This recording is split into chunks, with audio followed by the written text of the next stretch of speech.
भक्तवांछा कल्पतरु भगवान श्री राम के चरणों में प्रणाम। भूत भावन बाबा भोलेनाथ के चरणों में प्रणाम। अनंत बलवंत श्री हनुमान जी महाराज के चरणों में प्रणाम। इस धरती को प्रणाम जहाँ भगवान की कथा चल रही है और आप सभी भक्त और श्रोता जनों को प्रणाम करते हुए आइए थोड़ी देर नाम संकीर्तन करके कथा प्रारंभ करते हैं। सीता राम राम राम राजा राम राम राम। सीता राम राम राम राजा राम राम राम। सीता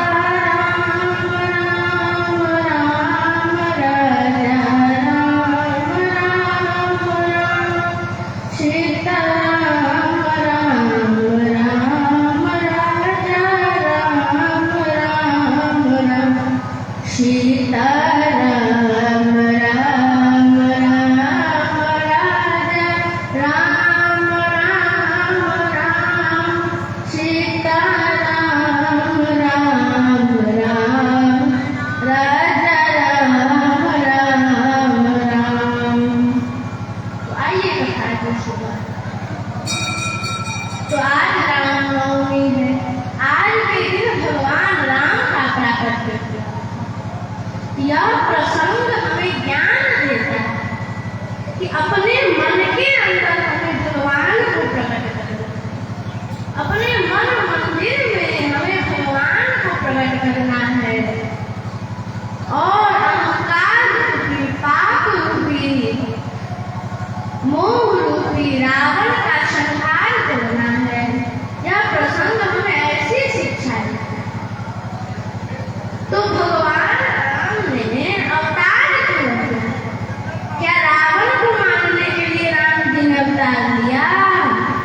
नहीं, राम जी चाहते तो बैठे बैठे रावण का संहार कर सकते थे, लेकिन मनुष्य को आदर्श बनाने के लिए राम जी ने मनुष्य स्वरूप धारण किया। जब जब होए धर्म के हानि, बाढ़ि असुर अधम अभिमानी,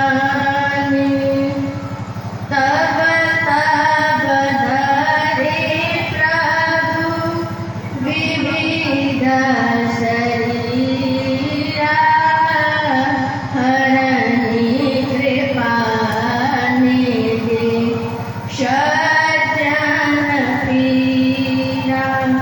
जब जब धर्म की ग्लानि होती, हानि नहीं ग्लानि होती, हानि उसे कहते हैं जब कोई वस्तु हो उसे देखकर लोग छोड़ते, उसे हानि कहते हैं। और कोई वस्तु है उसे ना देखे ना ले, उसे ग्लानि कहते हैं। तो धर्म की ग्लानि होने लगी, असुर बढ़ गए, असुर की संख्या बहुत बढ़ गई, छल बढ़ गए, चोरी होने लगी। धर्म की ओर कोई ध्यान नहीं देता, सब पाप में लिप्त हो गए। तब धरती अपराध मची और देवताओं के पास गई गौ रूप धारण कर। तो देवताएं धेनु रूप में जो धरती थी उनके साथ ब्रह्मा जी के पास गई। ब्रह्मा जी ने कहा मैं इसमें कुछ नहीं कर सकता। हम लोगों को जिस भगवान ने प्राकट्य किया है, हम लोगों का, हमारा, हमें बनाया, तुम्हें बनाया, वही भगवान हमारा संकट दूर कर सकते हैं। तो भगवान है कहाँ, उनकी शरण में जाए।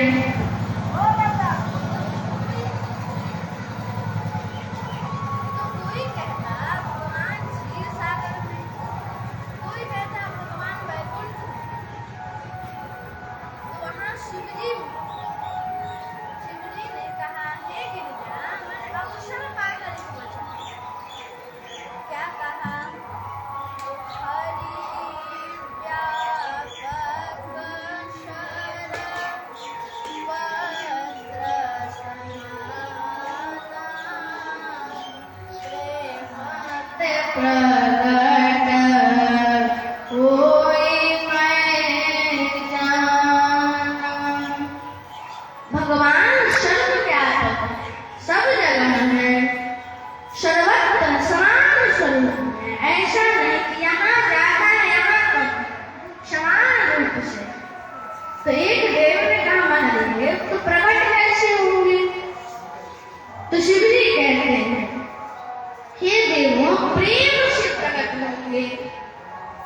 रामायणी केवल प्रेम पियारा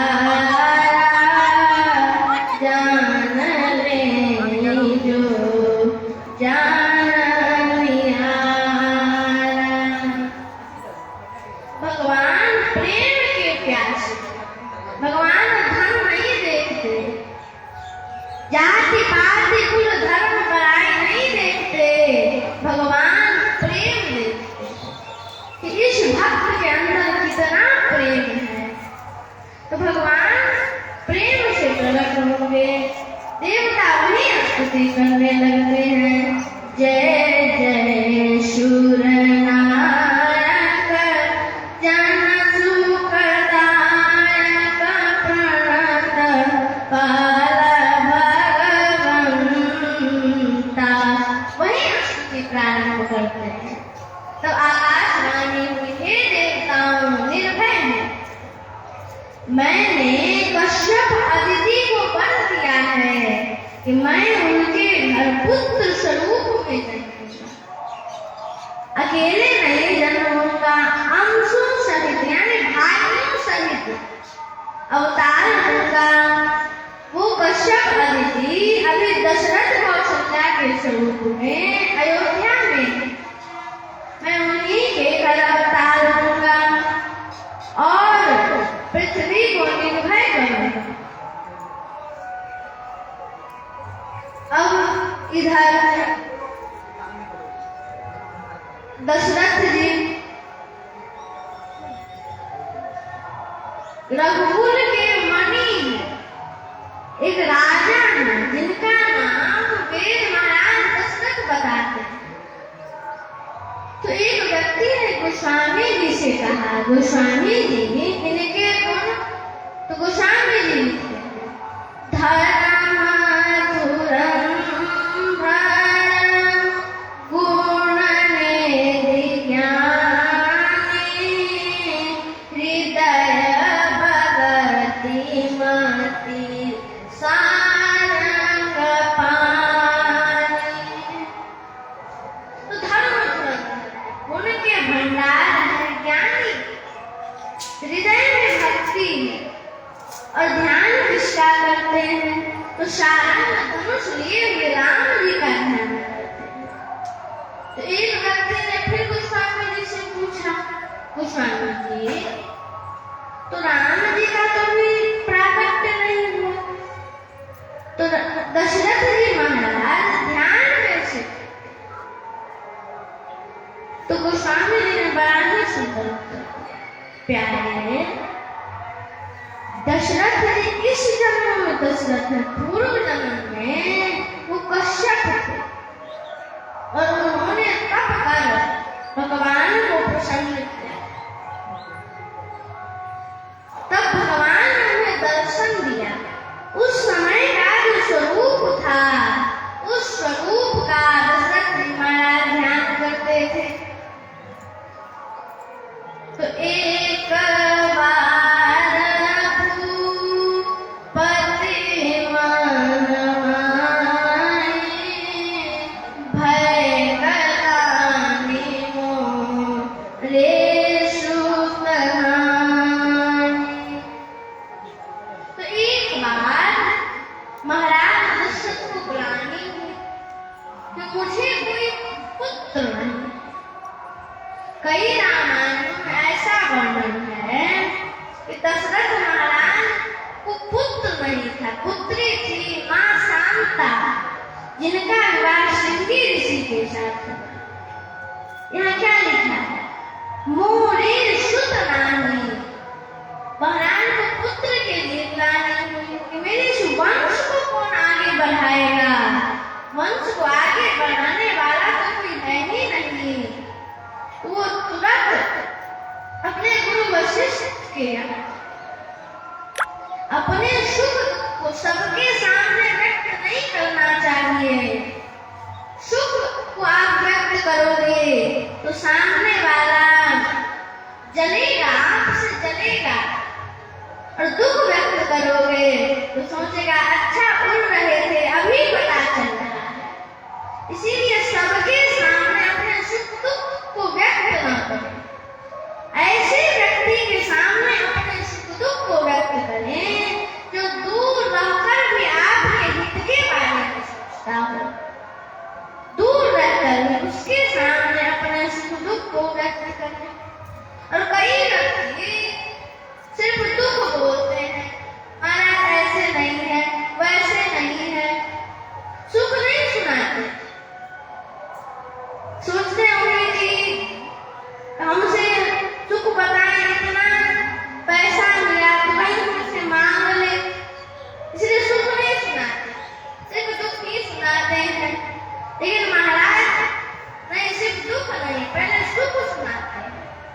कि महाराज बहुत बढ़िया सब ठीक है, फिर दुख सुनाते हैं कि प्रभु एक बात की कमी है, पुत्र नहीं है, वंश आगे कैसे बढ़ेगा। तो वशिष्ठ मुनि बोलते हैं, धर्म धीर होई यही श्रोत जारी। हे महाराज, आप एक पुत्र के लिए रोते हैं, आपके घर चार चार पुत्र होंगे, धीरज रखिए। लेकिन चार चार पुत्रों के लिए पुत्र नामेष्टि यज्ञ करना होगा। तो दशरथ महाराज बोले, करिए। तो दशरथ महाराज से वशिष्ठ जी कहते, महाराज फिर श्रृंगी ऋषि के हाथों से यज्ञ हो तो यज्ञ सफल होगा। तो उन्हीं श्रृंगी ऋषि को बुलाया गया, यज्ञ प्रारंभ है।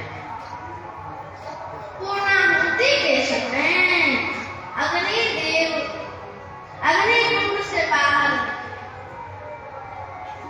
हाथ में पायस का प्रसाद और कहते हैं, हे दशरथ जी, इसे अपनी रानियों को खिलाइए, जिससे वे सगर्भा होंगी। तो महाराज दशरथ को ले लेते हैं। अग्निदेव अंतर गुरुदेव से आकर बोलते, गुरुदेव यह प्रसाद आपकी कृपा से मिला है, बताइए इसका किस प्रकार वितरण करूं।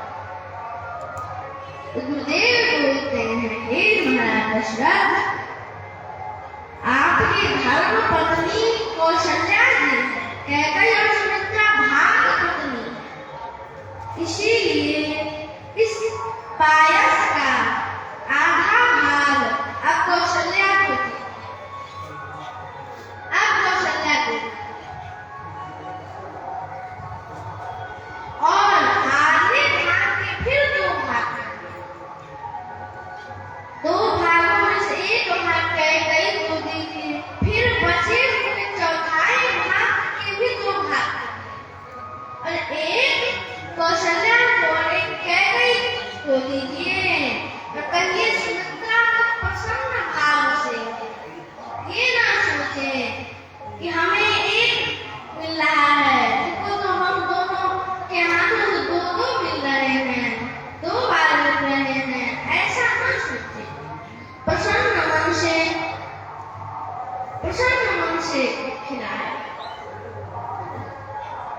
अब इधर कैकेयी को कई रामायणों में ऐसा वर्णन है कि कैकेयी को सौंदर्य का अभिमान था। यह अभिमान था, मैं बहुत रूपवान हूँ, राजा मुझ पर मोहित रहते।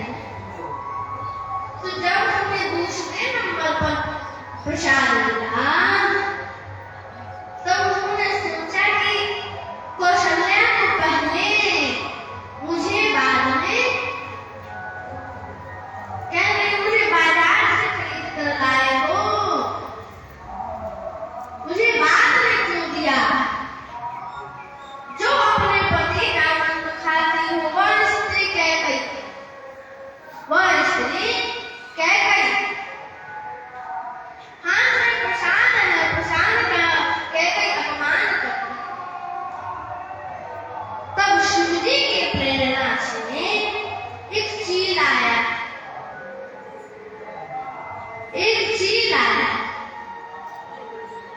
और कैकेयी के हाथ से वो प्रसाद लेकर अंजनी पर्वत पर माता अंजना, जो शिवजी के समान पुत्र प्राप्ति के लिए तपस्या कर रही थी, उनके हाथों में जाकर डाली। उनका माता अंजना का तो आंखें बंद थी, उन्हें ऐसा लगा कि शिवजी ने मुझे प्रसाद दिया। उस प्रसाद को पा गई। तो पवन पवित्र चैत्र मास शुक्ल पक्ष की पूर्णिमा तिथि को सूर्योदय का समय था। भगवान हनुमान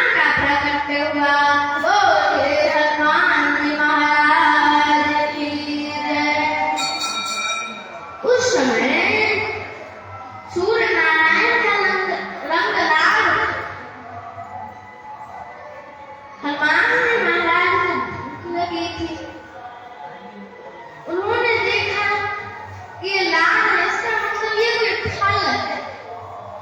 उसी समय उड़ गए और सूर्य नारायण ने होली कर दिया। तीनों लोग चौदहों भुवन पे हाहाकार मच गया। तब इंद्र ने उन पर वज्र प्रहार किया, जिससे उनका ये, इसको हनु कहते हैं, हनु, उनका ये फूट गया। तभी से वो हनुमान नाम से प्रसिद्ध हुए।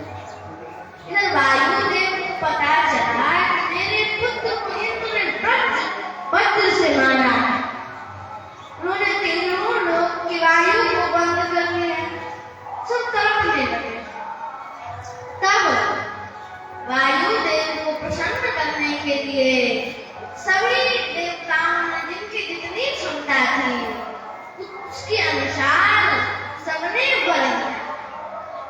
ब्रह्मा ने कहा, हे पवन देव, आपका पुत्र कभी भी रण में ना किसी अस्त्र से मरेगा, न शस्त्र से मरेगा। इसका वध कोई नहीं कर सकता। किसी अस्त्र शस्त्र का इस पर असर नहीं पड़ेगा। तब वायुदेव ने प्रसन्न होकर तीनों लोक की वायु वापस उन्हें प्रदान की। इधर माता कैकेयी का प्रसाद झील ले गया। वो बहुत रोने लगी। तब कौशल्या जी को आधा भाग मिला था, उसमें से एक भाग उन्होंने कैकेयी को दे दिया। और प्रसाद खाने के बाद मेरी माँ कौशल्या के अंत में भगवान पधारे। शिव जी कहते हैं पार्वती जी से, भवानी जादीन ते हमारे कर बनिया सकल लोक सुख संपत्ति छाए। मंदिर सब राजन निरानी शोभाशील देवकी खानी। सुख जुक्त छुका काल चले गया। जय प्रभु प्रकट सुअवसर भया। जिस दिन से माता के गर्भ में राम जी ने प्रवेश किया, उस दिन से चौदहों भुवन तीनों लोक में आनंद फैल गया। सुखपूर्वक 12 मास परिपूर्ण हुए। जीव का जन्म 9 मास में होता है, भगवान का जन्म 12 मास में। सुखपूर्वक 12 मास परिपूर्ण हुए। अब प्रभु के प्राकट्य का समय आ गया। कैसे पता चला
से पूछा, हे विश्वनाथ, इतने पावन अवसर पर देवता चले क्यों गए? तो शिव जी ने कहा, देवी, एक एक देवता का भगवान के एक एक अंग में निवास है। सभी देवता 33 कोटि देवताओं का निवास भगवान के एक एक अंग में है। सब सूक्ष्म रूप धारण कर माता कौशल्या के अंश में भगवान के जिस स्थान पर जिस देवता का रूप था उस स्थान पर चले। अब 12 दिन के 12 लोग मां कौशल्या के अंश से दिव्य प्रकाश विराट लोक में माता हाथ जोड़ी, हे प्रभु, मैं आपकी स्तुति कैसे करूं? आप तो परम ब्रह्म हैं, मैं आपकी स्तुति नहीं कर सकती। तो राम जी ने कहा, माता बताओ कौन कौन सी लीला करूं? मार दो रावण को। कही मां कौशल्या ने नहीं, लीला अति प्रिय लीला, शिशु की लीला करिए। तब भगवान शिशु बन गए। कहा, माता मेरे इस स्वरूप को याद रखिएगा, भूलिएगा मत। तब माता कौशल्या ने कहा, प्रभु आप शिशु तो बन गए, लेकिन शिशु जब जन्म लेता है तो वो बातें नहीं करता, रोता है। भगवान ने कहा, प्रभु पहली बार बालक बना, आइडिया नहीं। सुनी बचन सुजाना होता। तो भगवान विप्रदेनु सुरसंतहित लिन्न मनुज अवतार, तितिक्षा निरमितम् माया गुण गोपाल। तो विप्र, ब्राह्मण, गौ, देवता और संतों के लिए भगवान ने अवतार लिया। यह चारों पुरुषार्थ के रक्षक है। चार पुरुषार्थ कौन है? धर्म, अर्थ, काम और मोक्ष। इधर पहले नंबर पे कौन है? धर्म। इधर पहले नंबर पे कौन है? ब्राह्मण, विप्र। तो विप्र से ही, ब्राह्मण से ही धर्म हो सकता है। उसके बाद है धेनु, गौ। और इधर क्या है? धर्म, अर्थ। इधर अर्थ है, इधर धेनु है। सबसे बड़ा धर्म शास्त्रों ने बताया है कि सबसे बड़ा धर्म गोधन है। सबसे बड़ा धर्म गोधन है। गौ को लक्ष्मी का स्वरूप माना गया है। गौ में सारे देवता निवास करते हैं। तो गाय से अर्थ की प्राप्ति होती है। उसके बाद देवता, तीसरे नंबर पर देवता। प्रसाद में तीसरे नंबर पर कौन? धर्म, अर्थ, काम। देवता, काम का सुख। सुख कैसे प्राप्त होगा? तो जब आप अनुष्ठान करते हैं, देवता को देते हैं, देवता उसके बदले आपको सुख देते हैं। देवता उसके बदले आपको सुख देते हैं। इसीलिए देवता से काम की पूर्ति। इधर चौथे नंबर पे संत, उधर मोक्ष। संत ही हमें आत्म स्वरूप का ज्ञान करवाते हैं, गुरु ही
सकता है, भगवान को प्राप्त कर सकता है। कलयुग में दूसरा कोई साधन नहीं, सिर्फ एक है तो भगवान का नाम।